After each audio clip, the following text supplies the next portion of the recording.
ಎಲ್ಲರಿಗೂ ನಮಸ್ತೆ, welcome back to my channel. ಇವತ್ತಿನ ವಿಡಿಯೋದಲ್ಲಿ ತುಂಬ ಟೇಸ್ಟಿಯಾಗಿರುವಂತಹ ಟೊಮೊಟೊ ಕಾಯಿನ ಚಟ್ನಿ ಮಾಡ್ತಾಯಿದ್ದೀನಿ. ನಿಮಗೆ ಬಾಯಿಗೆ ಏನು ರುಚಿ ಬರ್ತಾ ಇಲ್ಲ ಅನಿಸಿದಾಗ ಅಥವಾ ಏನಾದ್ರು ಟೇಸ್ಟಿಯಾಗಿ ತಿನ್ನಬೇಕು ಅಂತ ಅನಿಸಿದಾಗ ಈ ಚಟ್ನಿ ಮಾಡ್ಕೊಂಡು ತಿನ್ನಿ. ತುಂಬಾ ಚೆನ್ನಾಗಿರುತ್ತೆ. ರೈಸಿಗಾಗಲಿ ಅಥವಾ ರೊಟ್ಟಿಗಾಗಲಿ ಚಪಾತಿಗಾಗಲಿ ತುಂಬ ಚೆನ್ನಾಗಿರುತ್ತೆ. ಒಂದ್ಸಲ ಈ ಚಟ್ನಿ ಮಾಡ್ಕೊಂಡು ತಿಂದ್ರಿ ಅಂತಂದರೆ ಪದೇ ಪದೇ ಮಾಡ್ಕೊಂಡು ತಿನ್ನಬೇಕು ಅಂತ ಅನಿಸುತ್ತೆ. ಟ್ರೈ ಮಾಡಿ ನೋಡಿ. ಬನ್ನಿ ಹಾಗಾದರೆ ಈ ಚಟ್ನಿ ಹೇಗೆ ಮಾಡೋದು ಅಂತ ನೋಡೋಣ. ಮೊದಲಿಗೆ ನಾವು ಟೊಮೊಟೊ ಕಾಯಿನ ಚಿಕ್ಕದಾಗಿ ಹೆಚ್ಚಿಟ್ಕೋಬೇಕು. ಇಲ್ಲಿ ಸ್ವಲ್ಪ ಹಣ್ಣಾಗಿದೆ ಟೊಮೊಟೊ ಕಾಯಿ ಇದ್ದರೆ ತುಂಬಾ ಚೆನ್ನಾಗಿರುತ್ತೆ. ಟೊಮೊಟೊ ಎಲ್ಲ ಹೆಚ್ಚಿದ ನಂತರ ಒಲೆ ಮೇಲೆ ಒಂದು ಬಾಣಲಿ ಬಿಸಿ ಇಟ್ಟು ಒಂದು 3-4 ಟೇಬಲ್ ಸ್ಪೂನಷ್ಟು ಎಣ್ಣೆ ಹಾಕಿ, ಎಣ್ಣೆ ಚೆನ್ನಾಗಿ ಕಾದ ನಂತರ ನಮಗೆ ಎಷ್ಟು ಬೇಕೋ ಖಾರಕ್ಕೆ ಅಷ್ಟು ಹಸಿಮೆಣಸಿಕಾಯಿ ಹಾಕಿ ಚೆನ್ನಾಗಿ ಹುರ್ಕೋಬೇಕು. ನಮಗೆ ಹಸಿಮೆಣಸಿಕಾಯಿ ಇಷ್ಟ ಇಲ್ಲ ಅನ್ನೋರು ಖಾರದ ಪುಡಿ ಕೂಡ ಹಾಕ್ಕೋಬೋದು. ಆದಷ್ಟು ಈ ಥರ ಚಟ್ನಿಗಳಿಗೆಲ್ಲ ಹಸಿಮೆಣಸಿಕಾಯಿ ಹಾಕಿದ್ರೇ ತುಂಬ ಟೇಸ್ಟ್ ಬರುತ್ತೆ. ನಂತರ ಅದೇ ಬಾಣಲಿಯಲ್ಲಿ ನಾವು ಹೆಚ್ಚಿಟ್ಕೊಂಡಂತಹ ಟೊಮೊಟೊ ಕಾಯಿನೂ ಹಾಕಿ ಚೆನ್ನಾಗಿ ಹುರ್ಕೋಬೇಕು. ಟೊಮೊಟೊ ಕಾಯಿ ಸ್ವಲ್ಪ ಹಣ್ಣಾಗಿದ್ದರಿಂದ ಫ್ರೈ ಮಾಡೋದಕ್ಕೆ ಸ್ವಲ್ಪ ಟೈಮ್ ತಗೊಳುತ್ತೆ. ಅದೇ ಕಾಯಿ ಆದರೆ ಬೇಗನೆ ಫ್ರೈ ಮಾಡ್ಕೋಬೋದು. ಊಟ ತಿಂಡಿ ಅಂತ ಬಂದರೆ ಕೆಲವು ಭಾಗಗಳಲ್ಲಿ ಆಯಾ ಅಡುಗೆ ತುಂಬಾ ವಿಶೇಷವಾದ ಸ್ಥಾನ ಪಡ್ಕೊಂಡಿರುತ್ತೆ. ಇವಾಗ ಉತ್ತರ ಕರ್ನಾಟಕ ಅಂತ ಹೋದರೆ ನಾವು ಜೋಳದ ರೊಟ್ಟಿ ಅಂತಲೇ ಬರೋದು ಫಸ್ಟು. ಅದೇ ರೀತಿ ದಾವಣಗೆರೆ ಸೈಡ್ ಬಂದರೆ ಕೆಲವೊಂದು ಭಾಗಗಳಲ್ಲಿ ಅರೆಮಲೆನಾಡು ಪ್ರದೇಶ ಅಂತಲೇ ಹೇಳ್ಬೋದು. ಅವೆಲ್ಲನ ತುಂಬ ಖಾರನೂ ತಿನ್ನಲ್ಲ, ತುಂಬ ಸಪ್ಪೆನೂ ತಿನ್ನಲ್ಲ. ಮತ್ತು ಈ ಥರ ರೊಟ್ಟಿ ಮುದ್ದೆ ಎಲ್ಲ ಥರದ ಅಡುಗೆನೂ ಸಹ ಮಾಡ್ತಾ ಇರ್ತಾರೆ.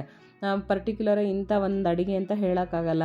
ಆ ಕಡೆ ಜೋಳದ ರೊಟ್ಟಿನೂ ಮಾಡ್ತಾರೆ, ರಾಗಿ ರೊಟ್ಟಿನೂ ಮಾಡ್ತಾರೆ, ಅಕ್ಕಿ ರೊಟ್ಟಿನೂ ಮಾಡ್ತಾರೆ ಮಲೆನಾಡು ಸೈಡು. ಬೆಳೆ ಆದ್ರೂ ಅಷ್ಟೇ ಒಂದು ಮಳೆ ಆಧಾರಿತ ಪ್ರದೇಶ ಆಗಿರೋದ್ರಿಂದ ನಮ್ಮೂರ ಕಡೆ ಎಲ್ಲನ ಭತ್ತ, ರಾಗಿ, ಹತ್ತಿ, ಮೆಕ್ಕೆಜೋಳ, ಜೋಳ, ಹುರುಳಿ, ಶೇಂಗಾ, ಕಲ್ಲಂಗಡಿ ಈ ಥರದ್ದೆಲ್ಲ ಬೆಳೀತಾರೆ. ಇದ್ರ ಜೊತೆಗೆ ಇತ್ತೀಚೆಗೆ ಸ್ವಲ್ಪ ತೋಟಗಾರಿಕೆ ಬೆಳೆ ಹೆಚ್ಚಾಗಿದ್ದಾವೆ ಅಂತಲೇ ಹೇಳ್ಬೋದು. ಸ್ವಲ್ಪ ಅಡಿಕೆ ಬೆಳೀತಾರೆ, ಸ್ವಲ್ಪ ಮಾವು ಬೆಳೀತಾರೆ, ಈ ಥರದ್ದು. ಅದ್ರ ಜೊತೆಗೆ ಸ್ವಲ್ಪ ಶುಂಠಿನೂ ಹಾಕ್ತಾರೆ. ಈ ಥರದ ಬೆಳೆ ಕೂಡ ಜಾಸ್ತಿ ಆಗಿದೆ. ಇವಾಗ ಟೊಮೊಟೊ ಕಾಯಿಲ್ಲನ ಚೆನ್ನಾಗಿ ಫ್ರೈ ಆಗಿದೆ. ಇದ್ರ ಜೊತೆಗೆ ನಾನು ಒಂದು 2 ಎಸಳಷ್ಟು ಕರಿಬೇವನ್ನು ಸಹ ಹಾಕಿ ಚೆನ್ನಾಗಿ ಹುರ್ಕೊಂಡಿದ್ದೀನಿ. ನಂತರ ಈ ಚಟ್ನಿ ರುಬ್ಬೋದಕ್ಕೆ ಒಂದು ಮಿಕ್ಸಿ ಜಾರಿಗೆ ಹುರಿದಿಟ್ಕೊಂಡಂತಹ ಹಸಿಮೆಣಸಿನ್ಕಾಯಿ, ಒಂದು 5-6 ಎಸಳಷ್ಟು ಬೆಳ್ಳುಳ್ಳಿ, ರುಚಿ ತಕ್ಕಷ್ಟು ಉಪ್ಪು, ಸ್ವಲ್ಪನೇ ಬೆಲ್ಲ ಸ್ವಲ್ಪ ಹುಳಿ ಕಡಿಮೆ ಆಗಲಿ ಅಂತ ಸ್ವಲ್ಪ ಬೆಲ್ಲ ಹಾಕ್ತಾಯಿದ್ದೀನಿ. ಸ್ವಲ್ಪ ಬೆಲ್ಲ ಇಷ್ಟನ್ನು ಫಸ್ಟು ಡ್ರೈ ಆಗಿಯೇ ರುಬ್ಕೋಬೇಕು.